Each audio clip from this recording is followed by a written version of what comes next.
Medina একটি পবিত্র শহর, কিন্তু একসময় এই শহরেই নেমে এসেছিল তীব্র পানির সংকট। মানুষ তৃষ্ণার্ত, শিশুর কান্না, গরম বালুর ওপর জ্বলছে সূর্যের আগুন। শহরের একমাত্র ভালো পানির কূপ, রুমা কূপ, ছিল এক ইহুদির মালিকানায়। পানি পেতে হলে দিতে হতো মোটা মূল্য। একদিন রাসূলুল্লাহ সাল্লাল্লাহু আলাইহি ওয়াসাল্লাম সাহাবাদের সামনে দাঁড়িয়ে বললেন, কে আছে যে রুমা কূপটি কিনে আল্লাহর পথে দান করবে? তার জন্য রয়েছে জান্নাত।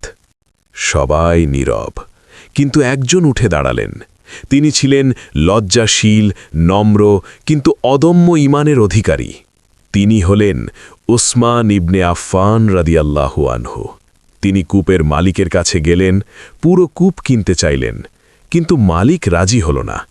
তখন উসমান রাদিয়াল্লাহু আনহু বললেন, তাহলে অর্ধেক দিন আমার, অর্ধেক তোমার। চুক্তি হয়ে গেল।